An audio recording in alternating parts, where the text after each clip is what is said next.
भारताच्या पाठीवर एक असा आर्मी चीफ झाला। आर्मी चीफ म्हणजे सरसेनापती सैन्याचा। असा एक आर्मी चीफ झाला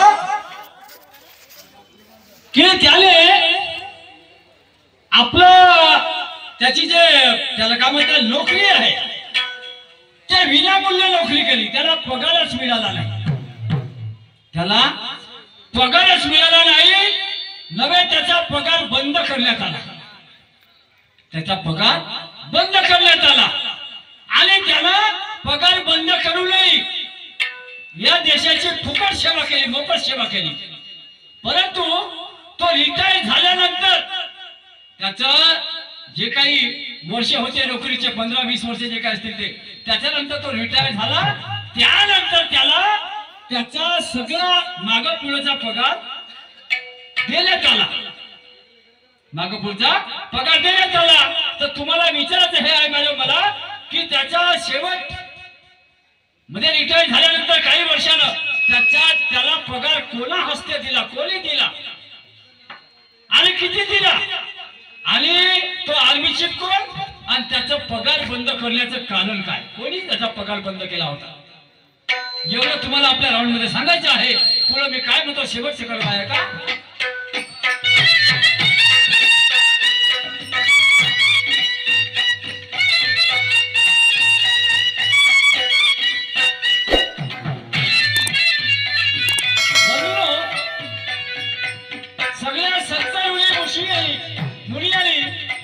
शक्तीला वंदन केलं आहे हे खरं आहे।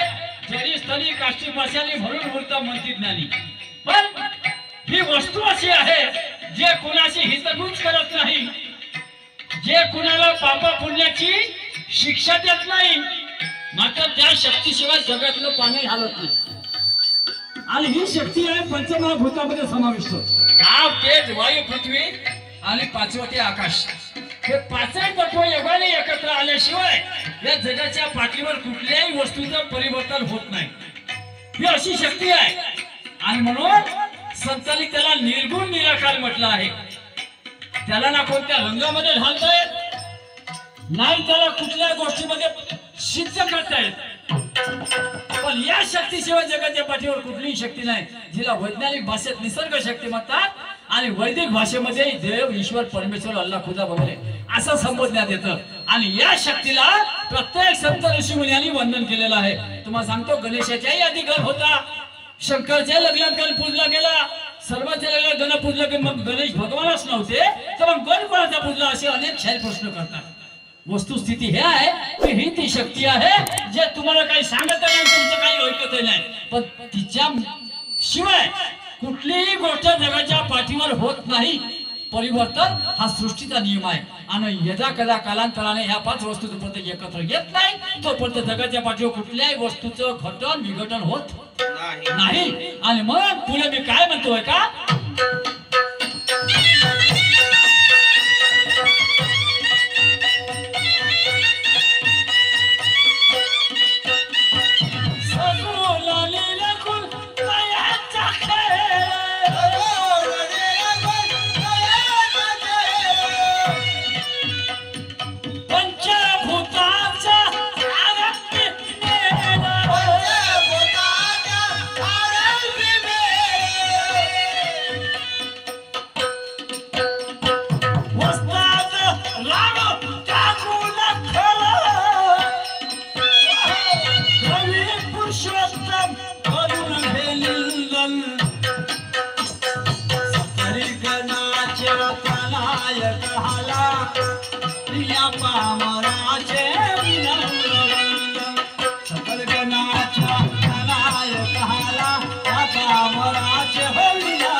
जय माता दी।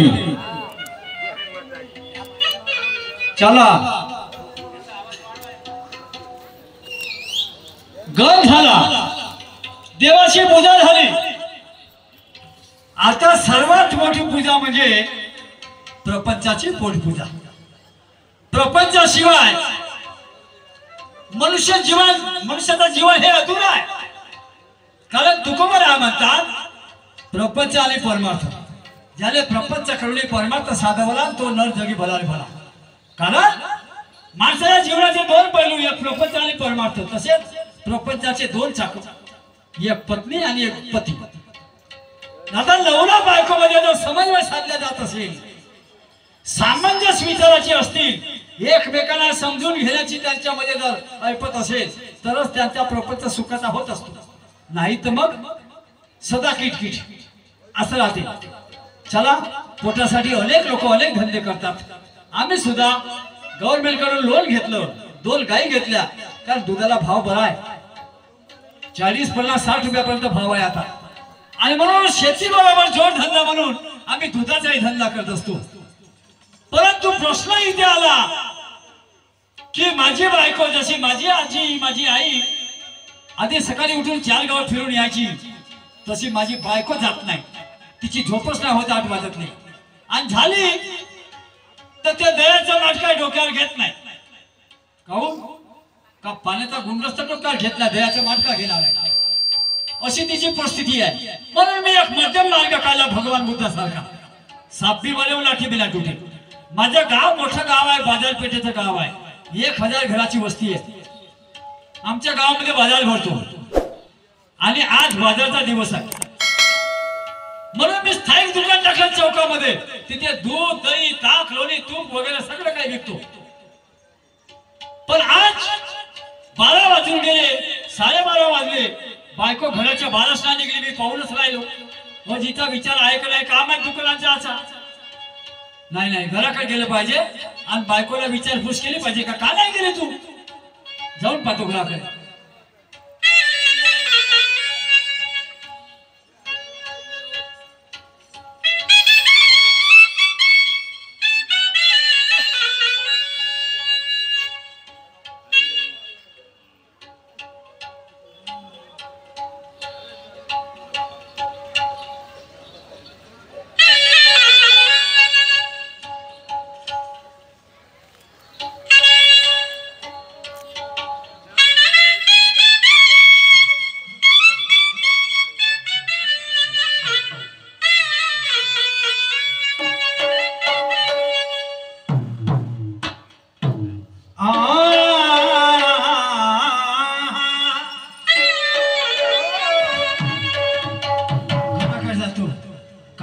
काय ना काय करत असेल बायको, तिच्या मनात एक तिची तब्येत बरी नसेल, नाही तर काही नाही।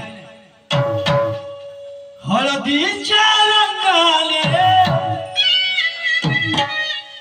लग्नाच्या हळदीने पिवळी झाली रमा।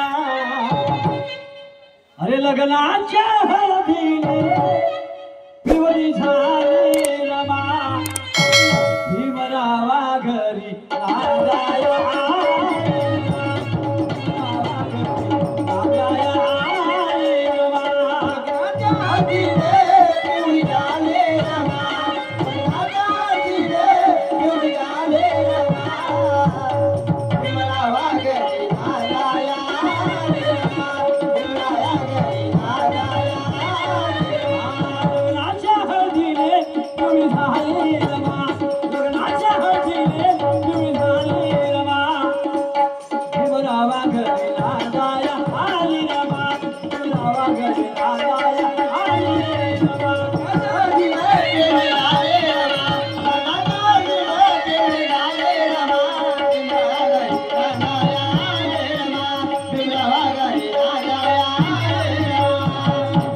पैशापेक्षा तुम्ही महत्वाचे आहात। कशाला त्रास घेता माहिती नाही। घरी आलो, बायको घरामध्ये असेल, आवाज लावून पाहतो, कारभाने ग आन माझ्या प्रेमाचे नारी। आला परत आवाज लावून पाहतो काय बिघडते कार भाले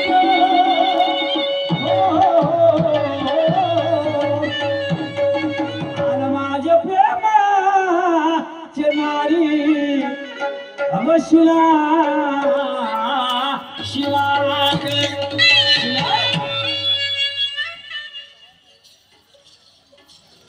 हॅलो काय सांगू बाई एका शुल्लकशा गोष्टीवर आम्हा दोघा नवरा बायकोचं भांडण वाचलं माझे पती माझ्यासोबत बोलत नाही आणि मी त्यांच्यासोबत बोलत नाही पण असं अभुजाना राहणारा घर संसार चालणार का नाही म्हणतात ना पतीच्या चुकल्या तर बायकोने सांभाळून घ्यावं आणि बायकोच्या चुकल्या तर नवऱ्याने सांभाळून घ्यावं चल घरच्या कामात आटोपीच्या असं करते काहीतरी गाणं गुणगुणायच्या नंतरच आपल्या पतीसोबत दोन प्रेमाचे शब्द बोलते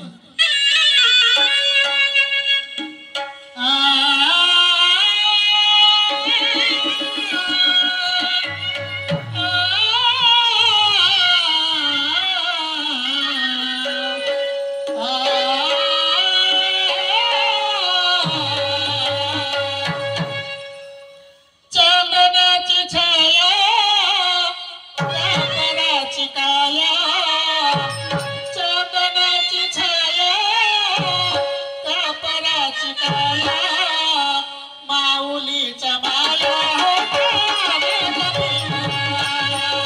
माऊलीची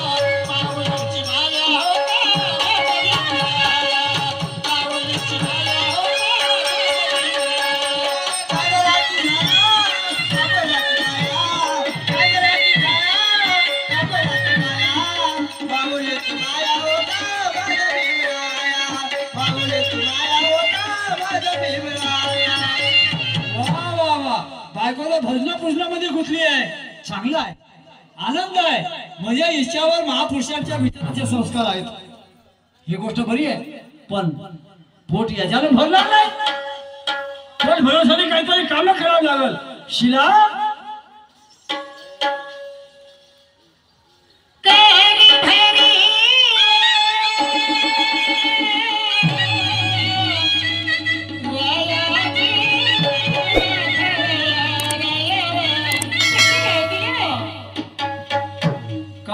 कारो भारीच राहते काय म्हटलं कारो म्हणलं कवाई भारीच राहते कोणतंही कारो राहते भारीच राहते ए काल भारीवाले मोठ्या लालाला बोलून राहिली टाइम किती झाला किती झालं म्हणजे अहो 1 वाजून राहिला हो तर मग काय करायचं काय करायचं नाही आजचा बाजार आहे ना हो ना आपल्या गावचा बाजार आहे आणि आपला धंदा आहे जोडे शिवाचा नाही ना हा कायचा आहे हो ज्यूस सेंटर लस्सी सेंटर हा मग तुला एवढं माहित आहे आजीचे झाले तर 1 वाजल्या दुकान काम नाही गेली दुकानात हा मीनाच्या तर फेका तिकडे दुकानात त्याच्या चालली म्हणते पाहिले दुकान फेकून टाकू अरे काऊन अतिक्रमण हटवणं आलं का नेम दिवसातच माझा व्यवसाय किती करेल तरी पैशाला पाडत नाही त्याच्यात. आता तू चौथा फळ ना तुला जमत असं तर लिंगली दिवसाचाच मग व्यवसाय करून तुला कंटाळा आला का धंद्याचा तुम्ही काय साठी आठवलं हा मी काय साठी आहो मला सांग तुला जर घरी दुकानातून घरून दुकानात येतपर्यंत मी दुकान थांबतो का नाही हो तू आलीस म्हणजे मी घरी येतो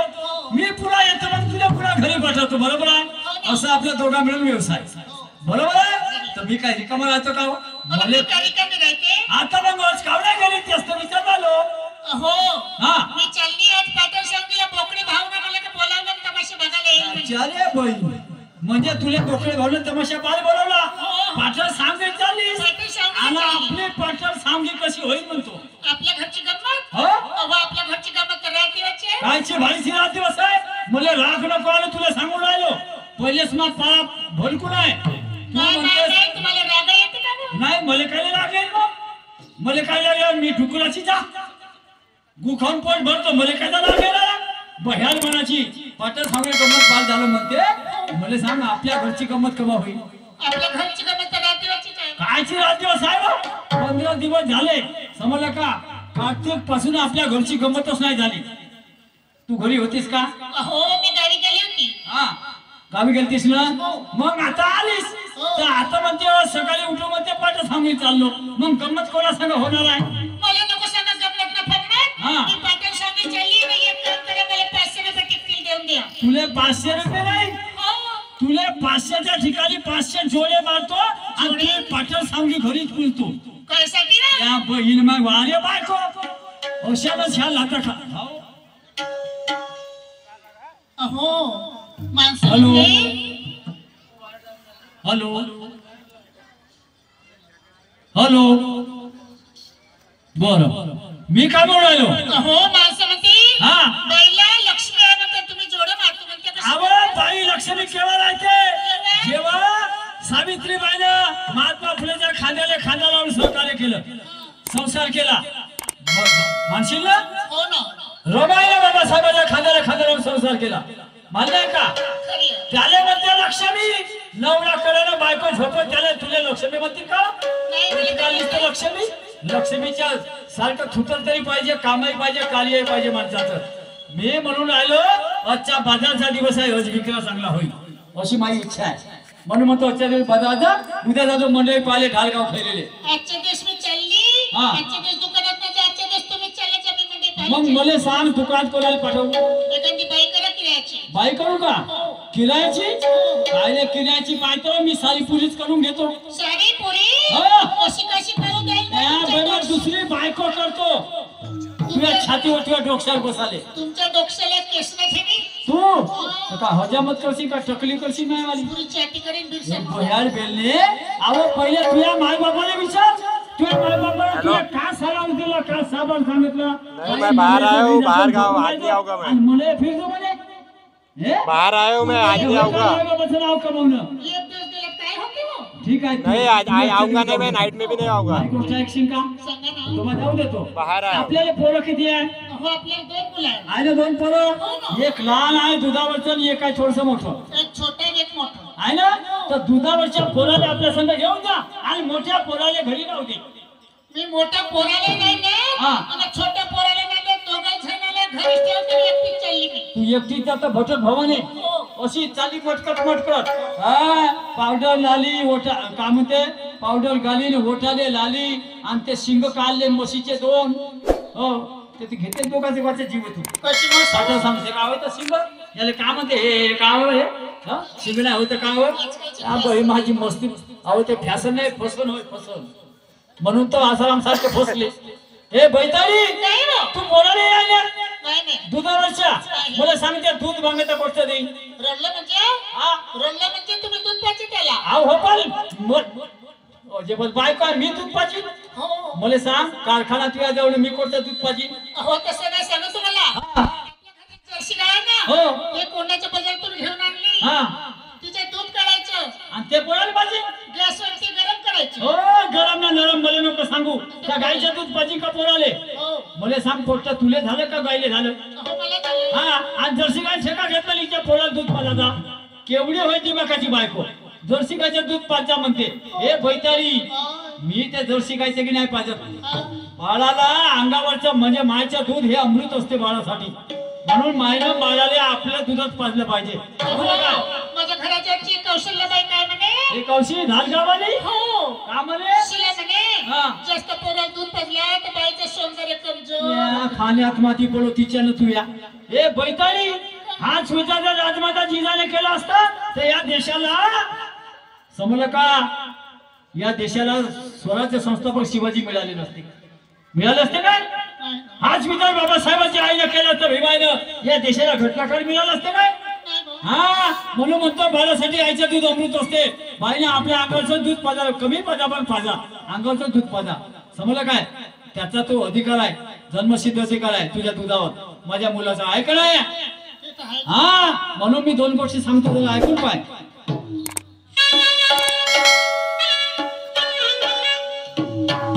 हात जोड हा डोक्यावर पदर घे तुम्हाला पदर तर सहीतच नाही होत मला हो बरे निघल्या भटक भवान्या हो मी तर म्हणतो कॉर्पोरेशनचे रोड झाडणारे लोक कमी करा यायलाच तेव्हा सांगितलं पुन्हा भंडारापासून बोलल्यावरी रोड झाडून देते चालल्या पदर झप्पो झप्पो झप्पो झप्पो काय लावडी लागली जशी अरे वा डोक्यावर शेवगे हा मी गाणं म्हणतो अरे म्हणाले हे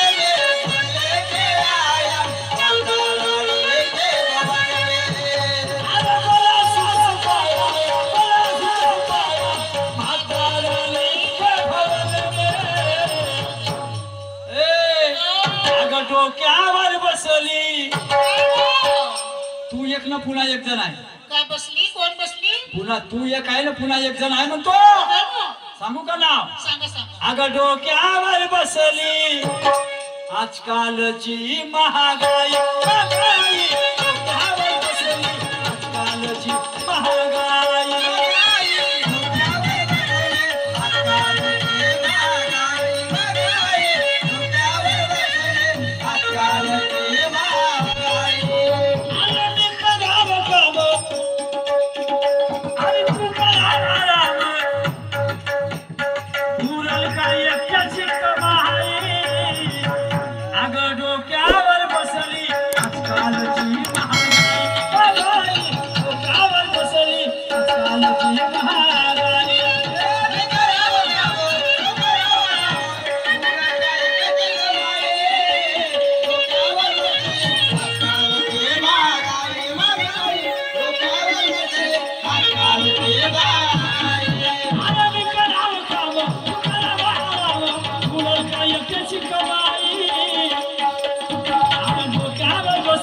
आजकालची महागाई महागाई डोक्यावर बसली आजकालची महागाई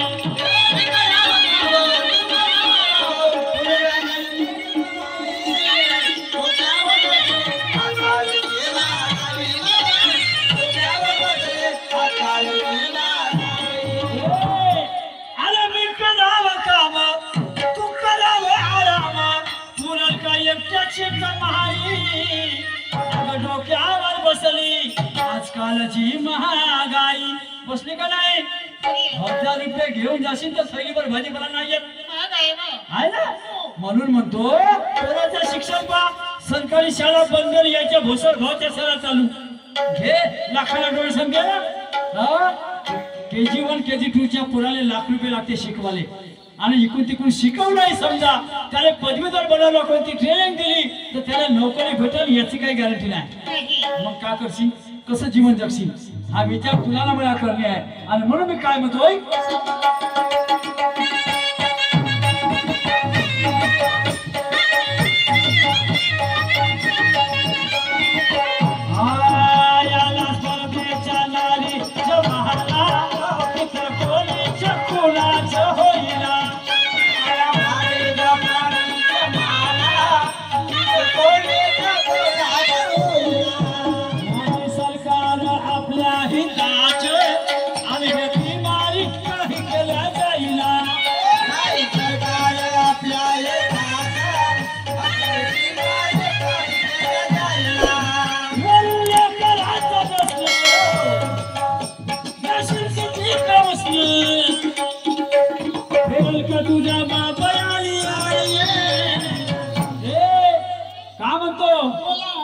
आलास परदेचा नारीच महाना आणि तो कोणीच कुणाच होईना नाही सरकार आपल्या हिताच आणि ही बिमारी काही केल्या जाईना वरून लेकराचा प्रश्न घेशील किती कौसन फेल का तुझ्या बापाने आई माझ्या आई बाबाचं नाव कशाला काय बरोबर आहे पोरगी जर बरोबर लागली नाही तर माय बाबाला ठिकायतात येतात की नाही येतात मी नांदत आहे ना हा नांदत कशी आहे तू तर म्हणे माझ्या फिरवाली नांद म्हणते का त्याला नांदा नाही म्हणत आव नांदल नांदल आणि होतो लोमाचं नांदल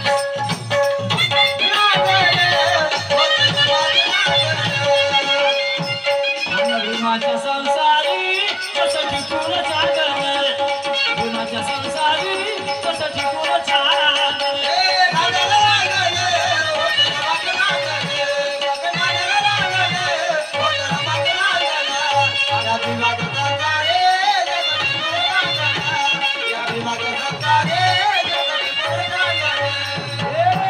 झाबल झुबल इकडे पाय माकड याने म्हणते मारलं तू म्हणते मी नांदून राहिली म्हणून मी कडवं म्हटलं नांदना नांदना होतं लोमाचं नांदल भीमाच्या संसारी जसं टिकून चांदल समजलं का त्याला म्हणते नांद हा गरिबी जगली पण तमा नाही केली समजलं